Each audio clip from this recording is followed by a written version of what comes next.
This is a colorized version of an old engraving, and it's supposed to represent a Norse raid.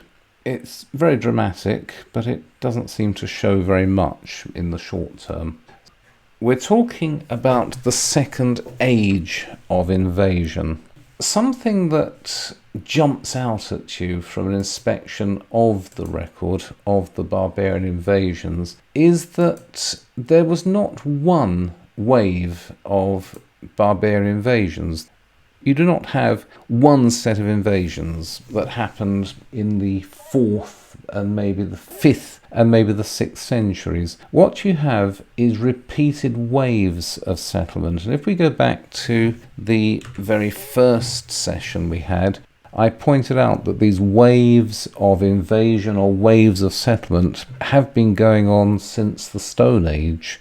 People have been drawn downward continually towards the Mediterranean. People have been drawn from colder to warmer climates repeatedly. And what happened in the 5th century was really just one rather dramatic stage in this long-term process of movement and settlement. However, after the great changes of the 5th century, it did seem in large degree that Europe, or at least Western Europe, because the Balkans have always been difficult, but it did seem that Western Europe at least had settled down into a new kind of equilibrium, an equilibrium from which you could hope to see a gradual improvement.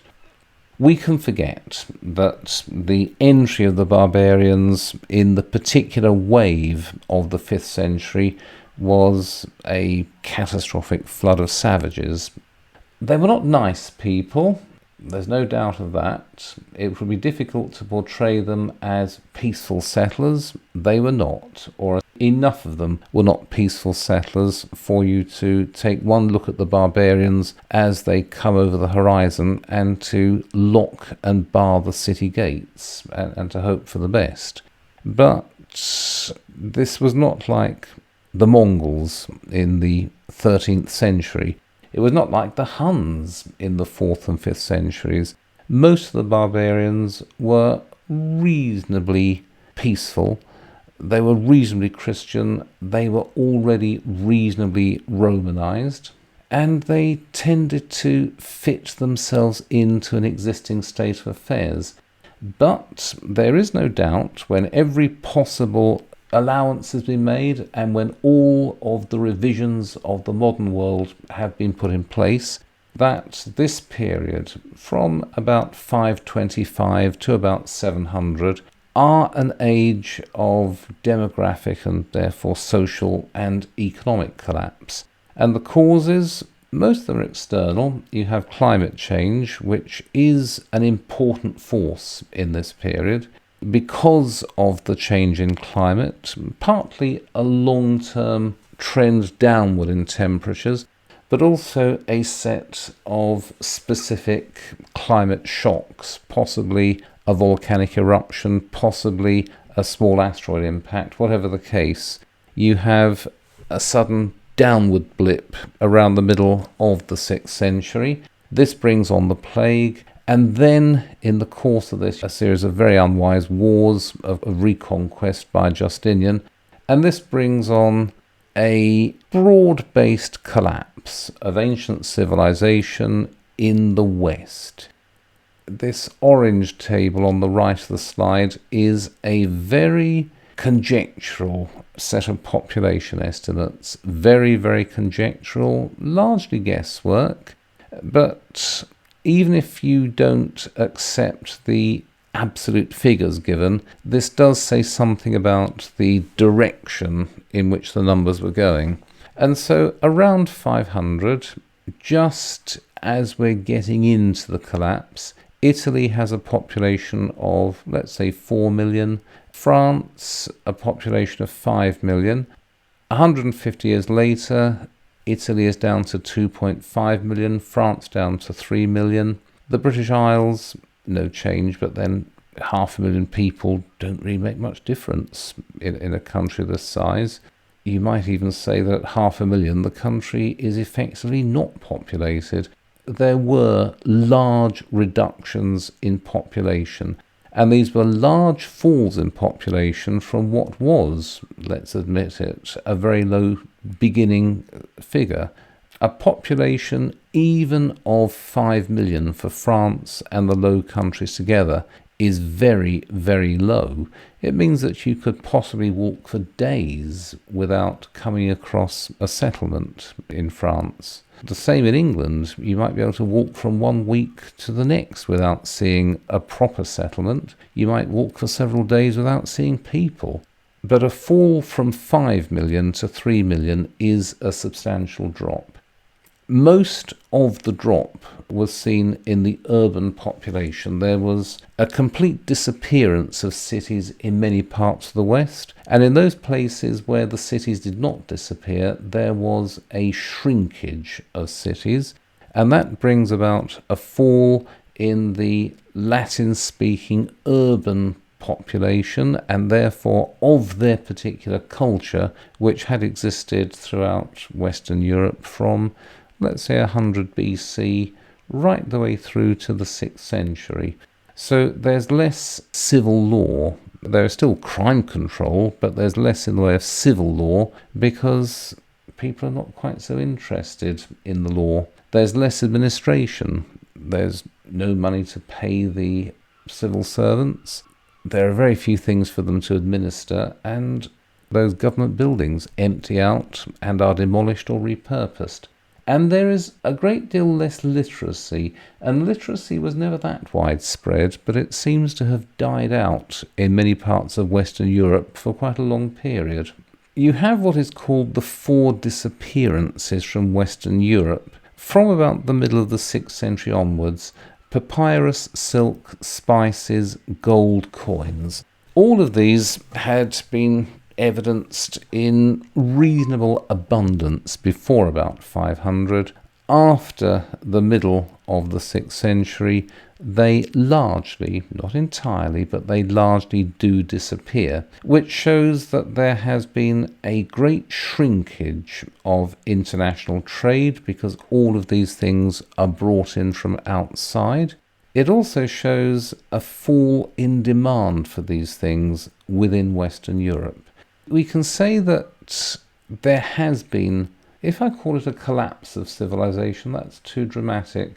There has been a shrinkage. There's been a shrinkage in the number of people, and therefore a diminution in the complexity of the society that those people once created. A question: was this population decline much the same across the whole of Western Europe? Did it affect all social classes equally? Now you're mentioning geographical differences there, Marilyn, and yes, I should imagine in southern France the population didn't drop quite as sharply as it did in northern France. Although the old elites largely disappeared, there is also a shrinkage of the humble classes. Large parts of the land in central France upwards and most of Britain appears to have been abandoned, and in Britain at least you see the regrowth of much of the forestry that was cut down in Roman times. So there is a loss of population right across the West. You still see this in the transformation of Latin. When we say that French, Italian, Spanish, Portuguese, etc. are descended from Latin, that is true, but these modern Romance languages are not descended from the kind of Latin that we may study at school.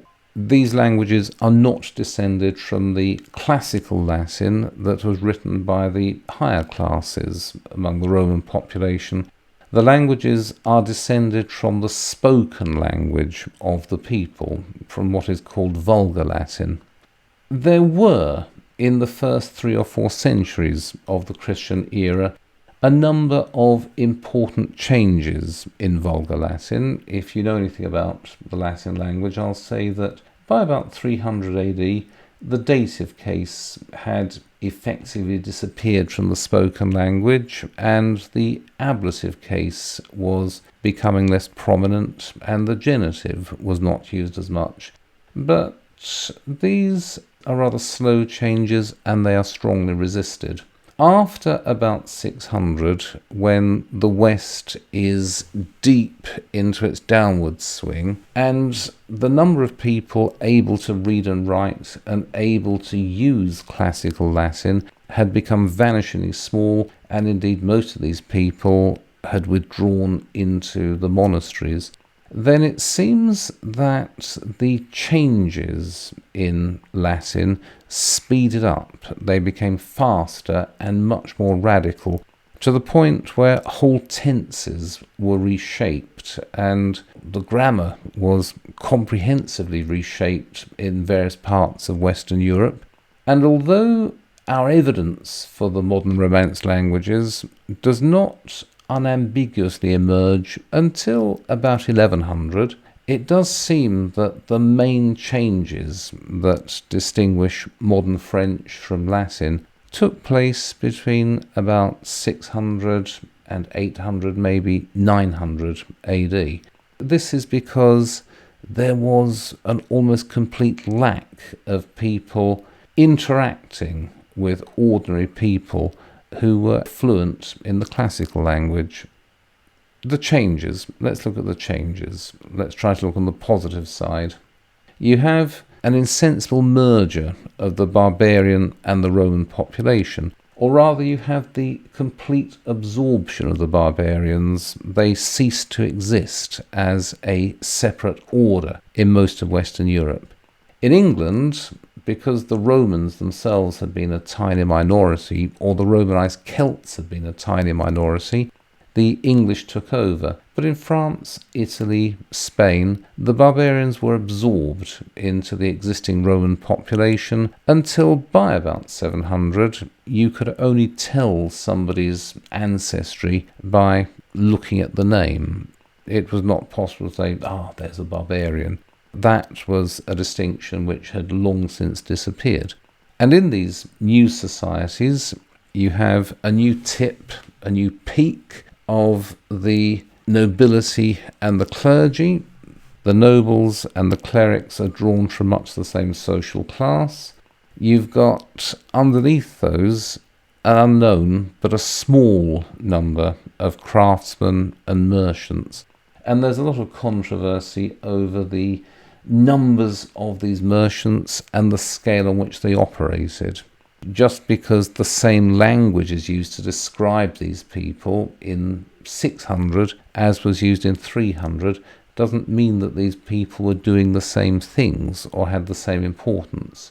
And then underneath that you've got the great mass of everybody else. Those people who worked the land either as free men or as some kind of unfree tenant, whether as continuing slaves or as what were obviously on their way to becoming serfs.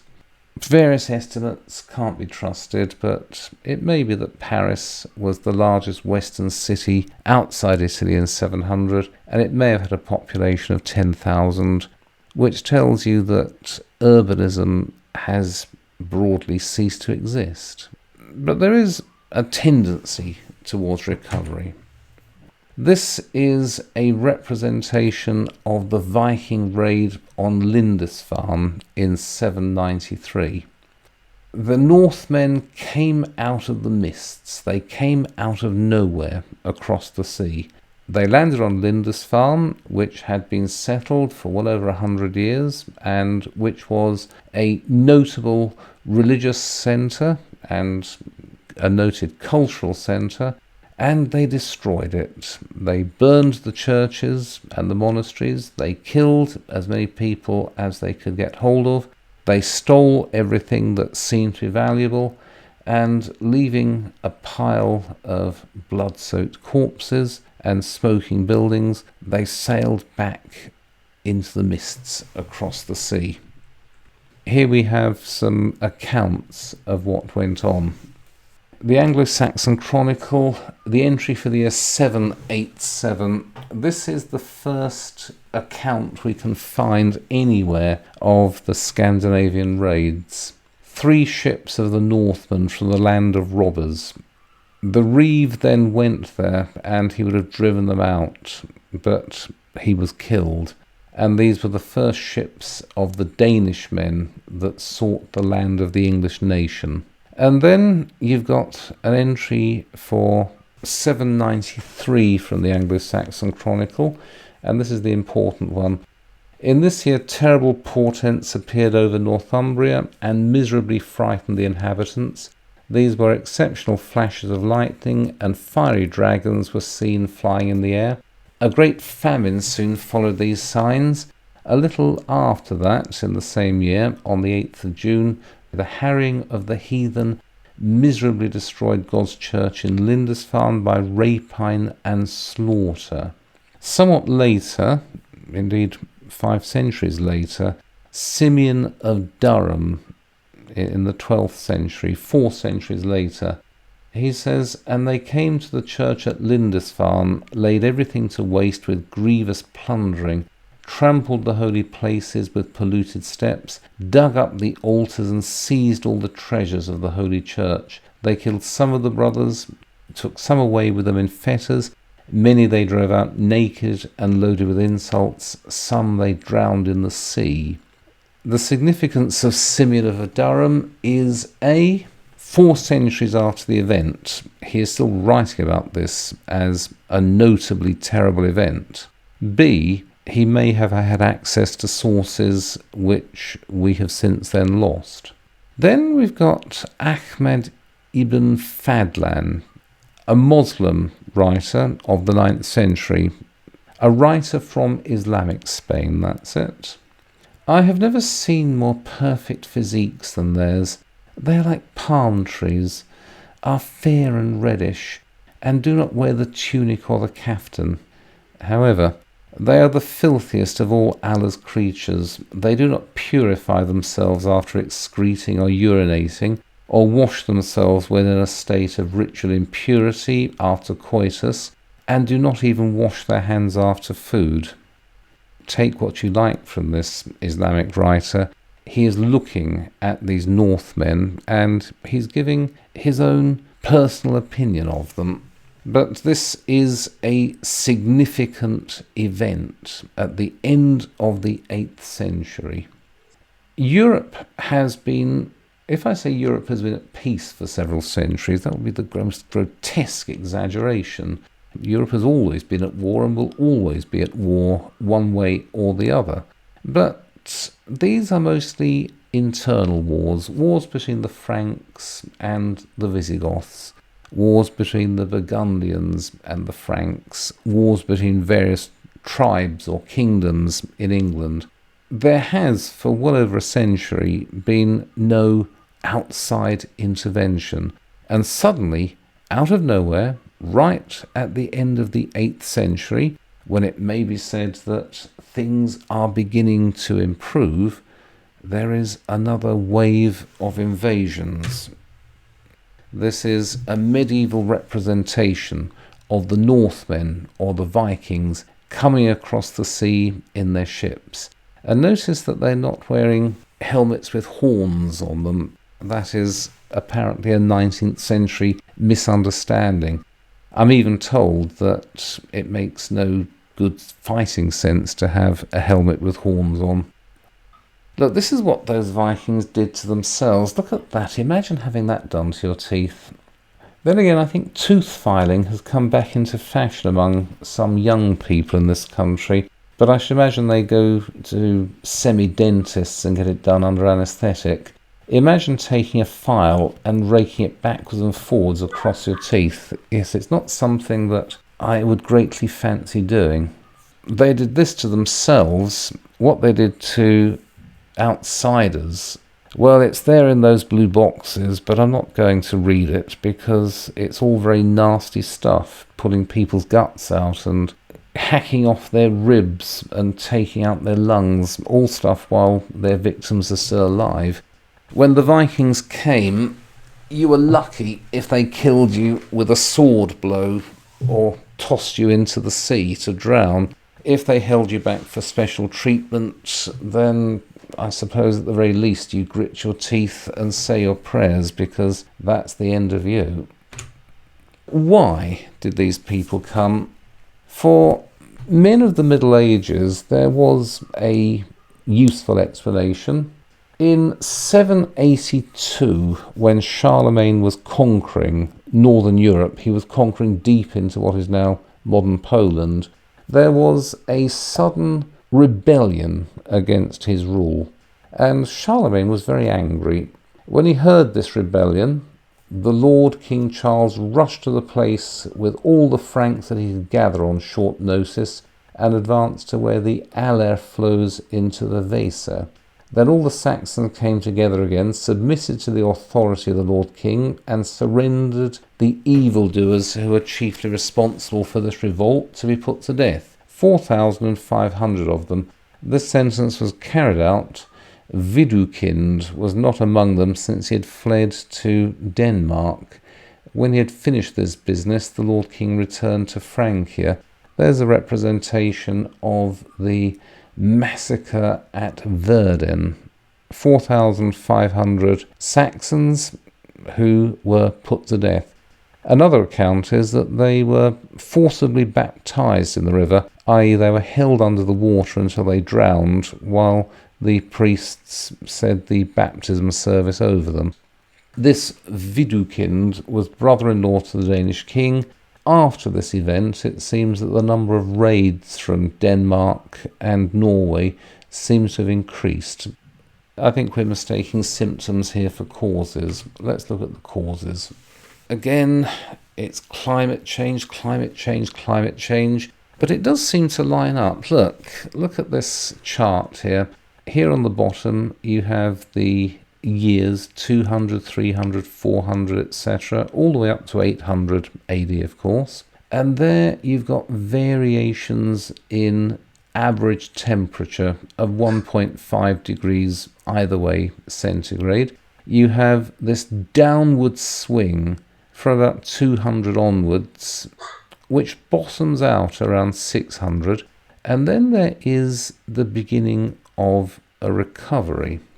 Now, with this recovery from 600 onwards, the first few centuries of the upswing were rather nice in Scandinavia.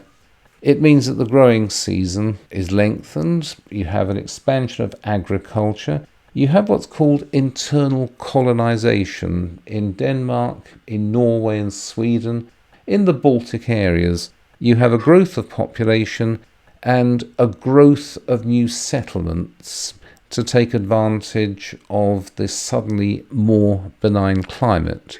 But given the very low levels of technology, there is a limit to how far population can expand. Around 800, it seems that a population crisis point was reached where it was just not possible to accommodate all the people given the technology and given the social structures of the time. So you have the emergence of landless younger sons, and the thing about landless younger sons is that they need to go and look for some land somewhere, and if you can't get the land at home, then you go abroad. It seems that people in the Middle Ages knew this as one of the causes of the expansion of the northern peoples. Here is Dudo of Normandy, himself one of the descendants of these people.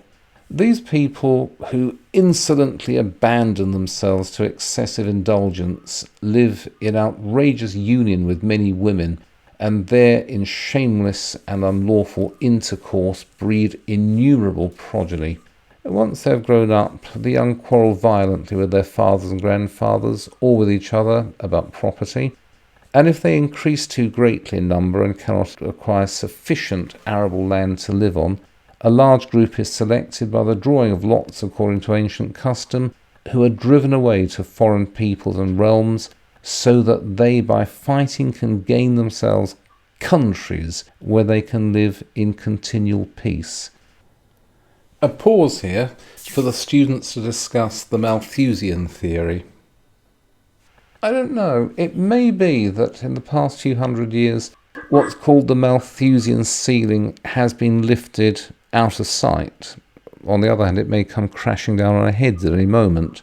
But there's no doubt that before about 1800, this Malthusian ceiling did exist, and the moment a population made contact with it, whether the population was going up or the ceiling was coming down, the moment you have contact between a population and the Malthusian ceiling, then everything does turn very grim. It turns very grim for those at the bottom, and you get tensions affecting those at the top.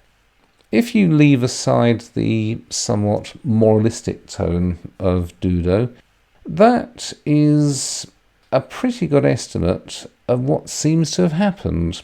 There was a growth of population in the northern countries.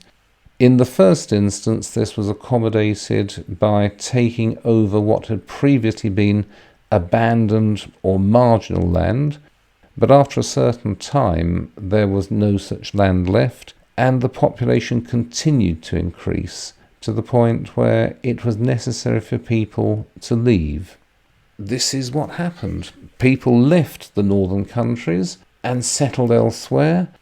There was also a compromise between leaving and staying, which was to leave and then return. And this is what we call the Viking raids. We pause for a discussion of the geography and demographics of Scandinavia. These countries have for long periods been exporters of people. There are many people in America from Scandinavia, quite a few in Australia as well, but even before then you can see, well, have a look at this map and look at the pattern of movement and of settlement. They got as far as Canada, and they settled Iceland and Greenland for a while. They also went east and south. They went down those rivers into Russia and made their way into the Black Sea. And I was saying last week that my particular view of geography is rather Anglo-centric. Although I'm aware that these rivers exist, they don't come uppermost into my thoughts very often.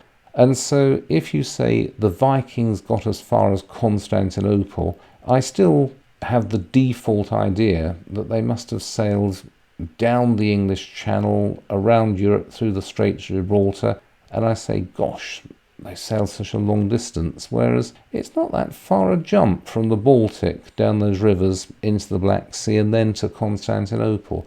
But this is roughly the movements of the northern peoples, the Danes, the Norwegians and the Swedes, as they responded to a crisis of overpopulation. And it's very impressive. I wouldn't like to have been on the receiving end of one of their visits. Looking at a map of their visits, it is an impressive set of voyages straight across the Northern Atlantic. I'm not an expert on the building of ships, and it may be that Debbie and certainly Marilyn have something to say about this. But these are very solid built boats. They're considerably more solid and considerably more powerful, and they may well be faster than any other ship in that period. These people were savage, but they weren't savages. They were very nasty people, but they were clever enough to build these wonderful ships, which could get across the Atlantic into Canada. Not very often, but they could get across into Canada. This is the secret of their success. This is the cause of all the terrible woes that those of us in the more southern countries of Europe suffered at the hands of these people after about 800. I can see that looking at this map, that they were sort of hugging the ice sheet. It's still a remarkable achievement. It's not something that anybody else had done before, although there are still claims that various ancient peoples, maybe the Romans, maybe the Egyptians, managed to cross the Atlantic, but the evidence is very weak. Whereas the evidence for the Viking crossing of the Atlantic, by whatever means, is overwhelming. It's obvious that they reached Iceland because they are still there. We know that they reached Greenland. It's overwhelmingly likely that they got as far as Labrador and Newfoundland. They are remarkable people, and we must bear that in mind when we think of all the terrible things that they did to us. Or then again, should we talk about them and us? Because many of us, even if only partially, are descended from these people.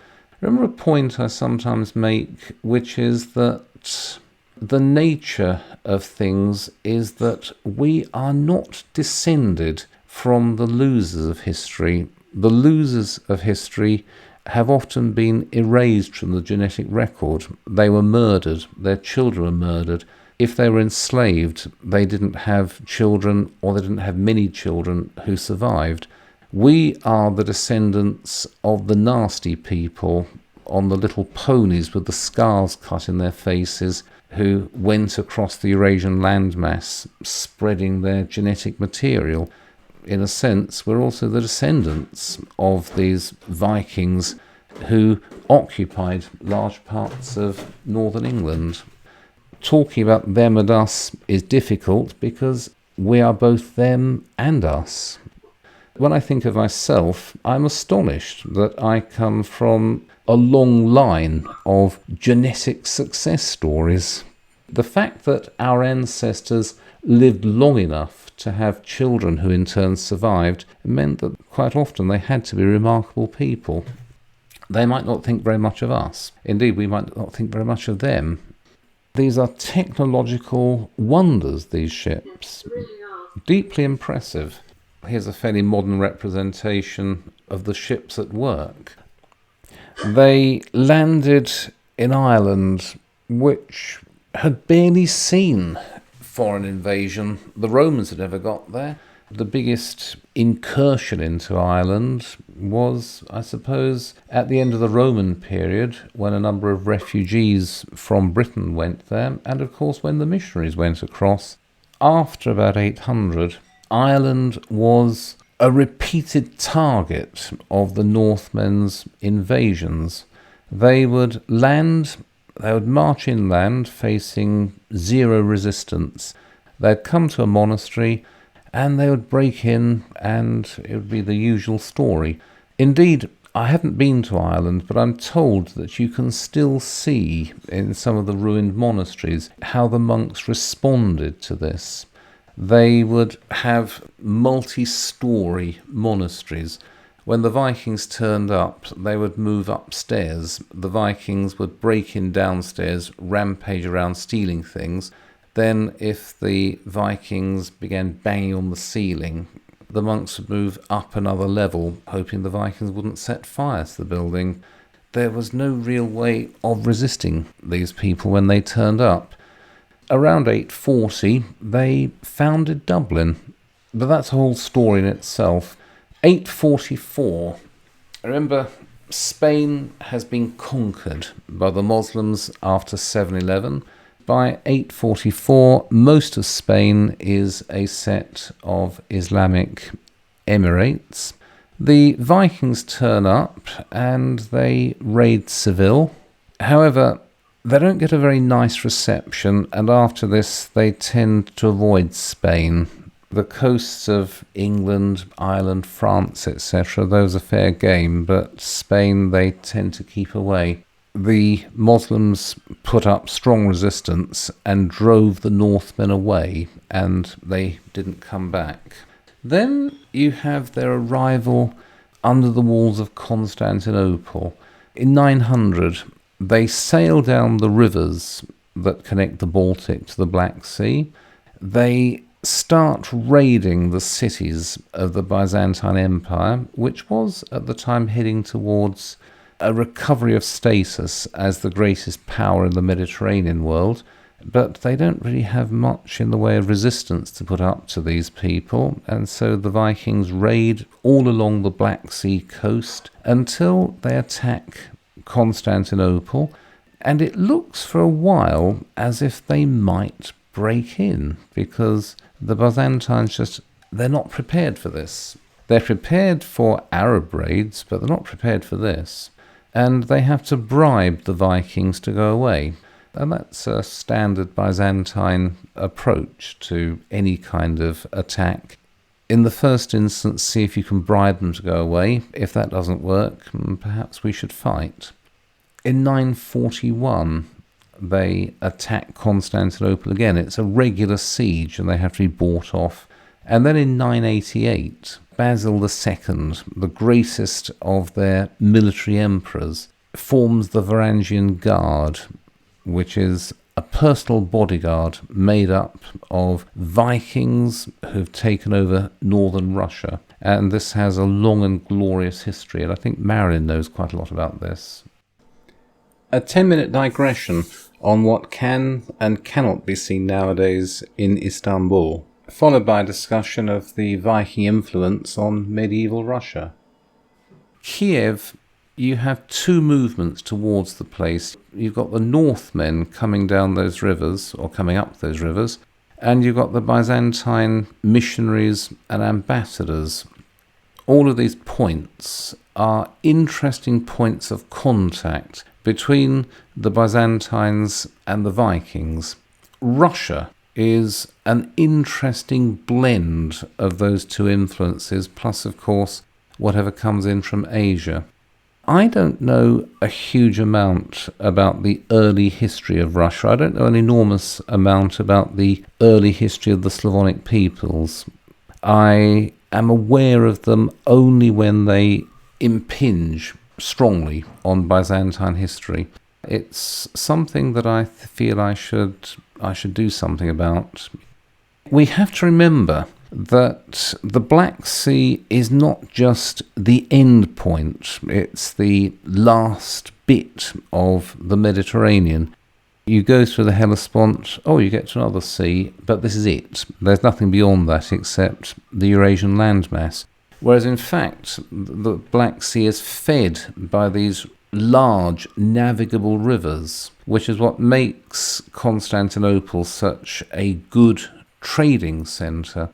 In the late Middle Ages, you have that very substantial warming period, which makes all of this much more attractive as a home for human beings. There is a large increase in population, there's a great increase in wealth, and the Byzantine missionaries are there, converting them to Orthodox Christianity, and so this is the America of the Byzantine Empire. Russia and the Ukraine were to the Byzantine Empire what America was to Western Europe. It is the place where a vast, new and wealthy civilization has risen up to join with your own. As soon as they lost Egypt in the 7th century, at first there was no particular need for grain imports because population had fallen so sharply. But when there was the Great Recovery, food was brought down across the Black Sea. Even in Soviet times, you could not... Well, actually, I was about to say, even in Soviet times, you couldn't turn this into a desert, but it seems Stalin managed in the 30s. But it is rich farming land, and because it's so flat, and it's crossed by these big rivers, and the rivers go down into the Black Sea, and you can get along the Danube and so on, it's an obvious breadbasket for Eastern Central Europe and for the Levant in general. And that's what it became in the 9th and 10th centuries.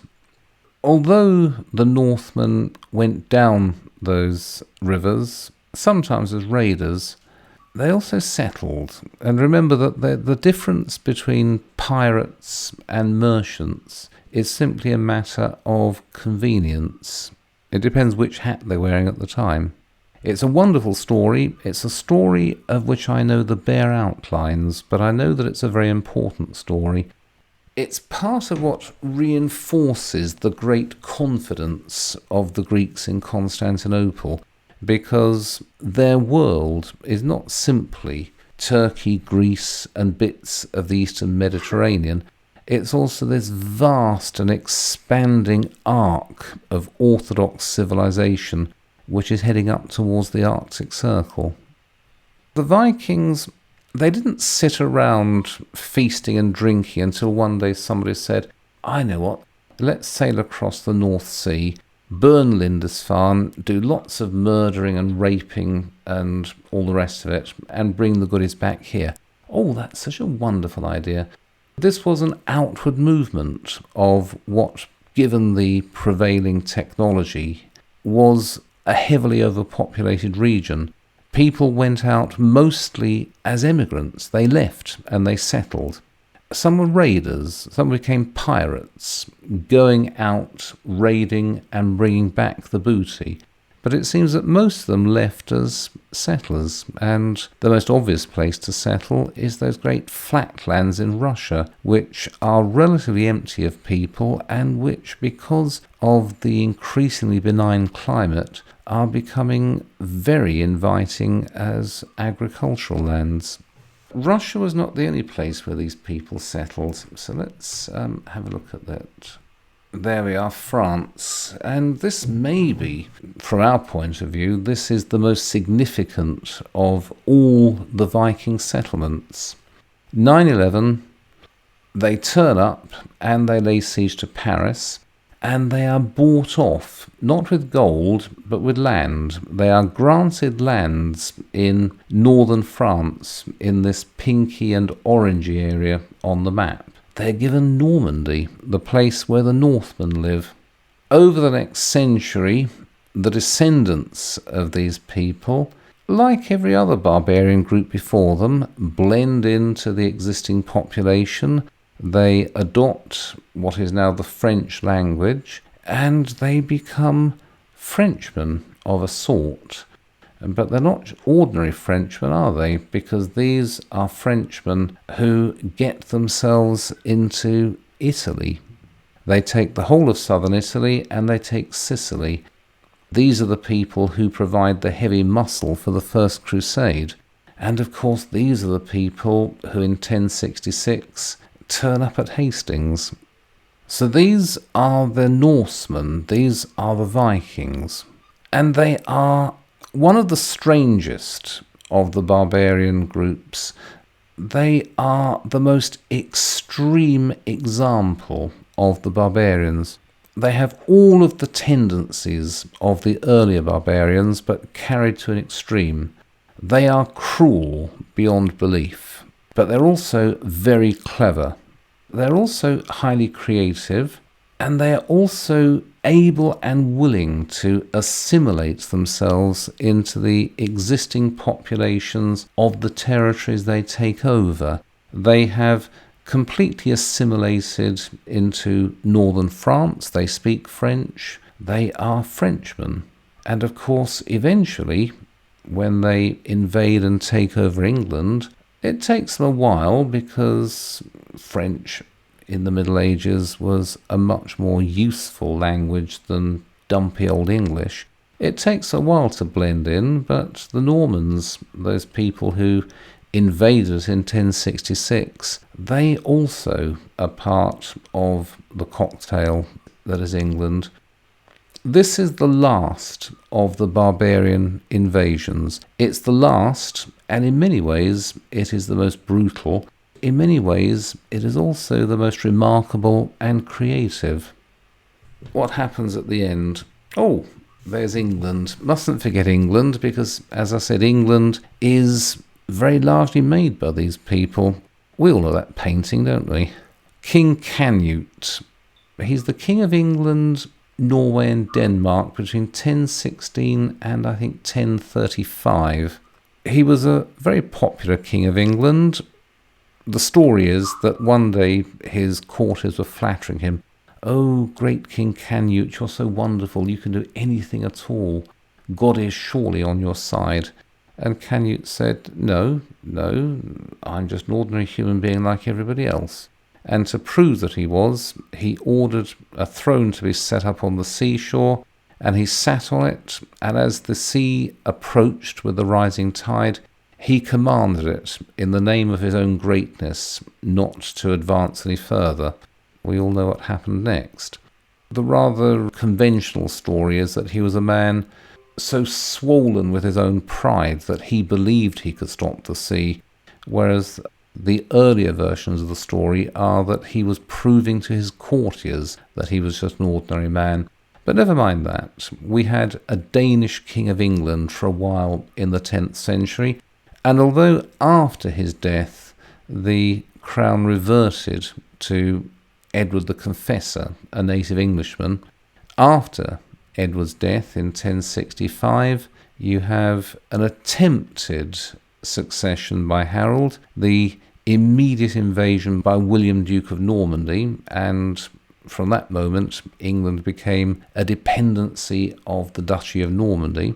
But 1066 as well is seen as the end of the Norway period in general, because you have the Battle of Stamford Bridge, where an army of Norsemen is defeated.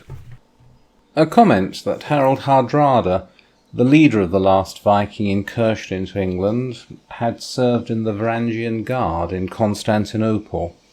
They did, and again it's rather strange to think about it, that many of these people who crossed the North Sea and tried to march south to take over England probably have been swapping jokes with each other in Greek. And they'd have been wearing Greek armour and using Greek weapons for the large part.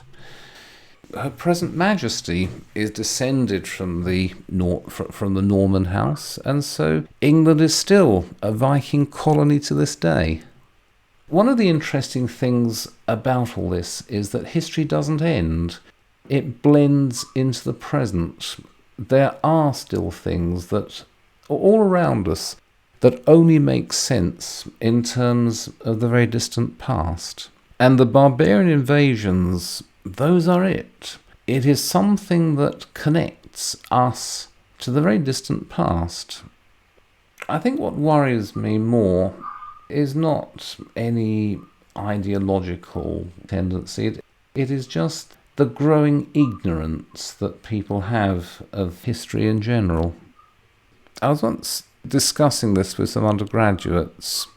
One of them asserted very strongly that history was all about the past and the past was dead.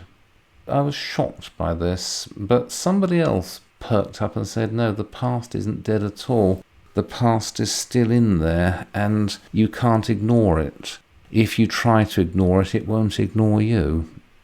We are creatures whose lives are contained within 100 years, but there are all sorts of strands that run through us, connecting the distant past and what I hope will be the distant future.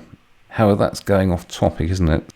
This really is the end of the barbarian period, because after the Norsemen, after the Viking wave, that's it. There are no more invasions. Indeed, it's after this period that we start invading. And there is the end of my lecture. The discussion, which has been very lively throughout, but which both data protection and politeness require me to cut out, now continues for another 20 minutes. It is something I could wish that I was able to leave in, but I'm afraid it must come out. The discussion continues until... As far as I can tell, this Zoom license is clear until 6 p.m. when it's introduction to Swahili. So what I'll do is I'll log off, I'll say goodbye, and if you want to carry on, it's yours as long as you like. I think it is. Unless, of course, the moment I log off, you log off. Let's try that. I'll wish you goodbye. I'll see you later.